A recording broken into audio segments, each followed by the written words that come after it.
Alright, people, welcome back to the Arsenal podcast. Shoot up the likes, get in the comments. Deadline day is here, and we have just hours for the closure of the window. We are linked with a couple of players again, but our main priorities seem very unlikely. Actually, David Onstein said today in the morning on Twitter that Arsenal is not going to get Hausamoa. The same situation seems to be with TROOPZ, and our pursuit for a midfield addition could just end in shambles. However, we are linked with three players today, and I'll be talking about them throughout the day as long as there is news. If there isn't news, I'll be talking about the outgoings, the incoming rumors, and I'll end it at that. Anyway, welcome back from the weekend. 2-1 against Sheffield United. We are lucky to have to have a win, because Liverpool were almost killed in in Villa. Seven goals to 2. Manchester United didn't survive at the Old Trafford. Jose Mourinho came there and just gave them a nice punishment, 6-1. Anyway, let's get started. Three players, Lemar, Soumare, and Jorginho, are leading the news at the Emirates Stadium. Now, starting with Lemar. This could be a loan deal. Basically, it could be a loan deal because Atletico Madrid are looking out to any team that can actually take him away. He's a winger, one player we wanted so much to sign from Monaco in the before he signed for Atletico Madrid.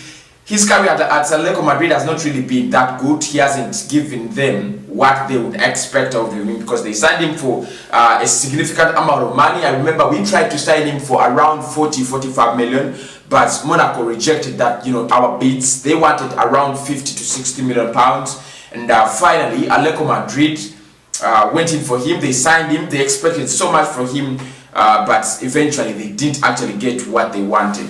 I wouldn't say he's a bad player, but he's not a player that is urgently needed by Arsenal. All of us know what Arsenal needs.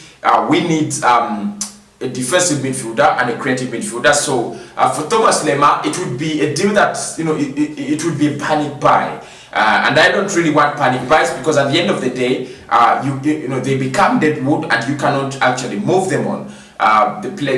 You can see how many players we are trying to move on as dead wood right now, because they were panic buys. And surely there is no reason as to why we should bring in Thomas Lemar. You have Pepe in that area, you have Willian in that area, you have Bukayo Saka who needs more time, Gabriel Martinelli is coming back, Aubameyang is now fond of playing on the wings. So I don't see how a winger like Thomas Lemar would be of use to Arsenal. Although he's linked this morning on the deadline day, and like I said, I'm going to be giving you everything that happens around Arsenal in the transfers, so that we can seal it up and call it a transfer window. The other player that is linked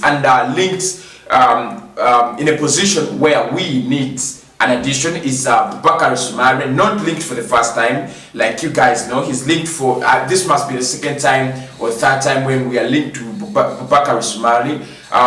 Lille are looking to sell him, are looking to moving on if they can get in some money from any club that want him. Obviously, it is Arsenal. He plays where Thomas Partey would play. Of course, we know that it's going to be very hard for us to get Thomas Partey, because we need to trigger the release clause. Charles Watts has been saying today, goal correspondent, Arsenal correspondent for Goal. He has been saying that the Thomas Partey deal will be easy, because it's all about triggering the release clause, but it's as hard as that, because you don't have installments, you don't have the liberty to pay in installments. You're going to pay it all at once, and that's what makes it the deal hard. So Soumare would be a little bit more cheaper than Thomas Partey if Arsenal decided to go for him. But however, it seems that these rumors are very less connected to the club.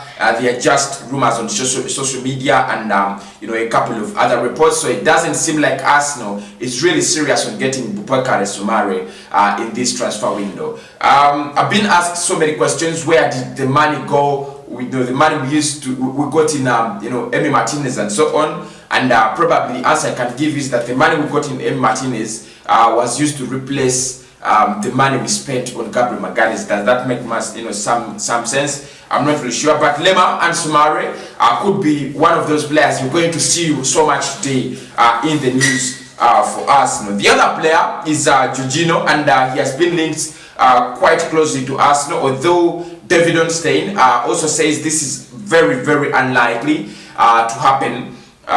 It's a loan deal that could actually happen. When you see Chelsea give us a player like Jorginho, you actually wonder why they would do such a thing. However, this would only happen if Chelsea got in another player in the midfield. For example, if they got in Declan Rice, they have been linked with Declan Rice for almost the whole of the summer. If they got in Thomas Partey, because they're linked with Thomas Partey, although Atletico Madrid are very confident the player will stay. So Jorginho is the other player we are linked with on this deadline day. Like I've already said, my thoughts have been, and I've always been very open with Jorginho. He's not one player I would want to see at Arsenal. I know we are that desperate. We don't have squad depth, and this is what's really more annoying. We have let Lucas Torreira go, and finally on loan without bringing in another player. And really, guys, for me, it doesn't make sense. It doesn't make any sense for me. However much I think about it, however much I try to reason about it, it really doesn't make sense. Apart from if Arsenal is really looking to bring in a good midfielder. Matteo Guendouzi leaves, Lucas Torreira leaves, 2 midfielders have left. Almost, these were starters last season, and they are not replaced. They are not replaced. It doesn't make sense for me. It really doesn't make sense for me. But anyway, that is the first video I'm doing today. I'll be doing a video about outgoings. Who are we going to let go? Of course, we have Matteo Guendouzi there. They have Sid Kolasinac, there is Socrates, Chambers, and Nelson. There's so many other players that could actually leave the club. But those are the 3 linked with the move. With the Thomas Partey deal, it's either going to be a late bid that could actually trigger his release clause, or it's not going to happen. Hausembawa yesterday scored for Olympic Lyon, and Olympic Lyon, sorry, and he actually confirmed that, guys, there isn't anything that is linking me to Arsenal anymore. I'm staying with Olympic Lyon, the club, the club that raised me.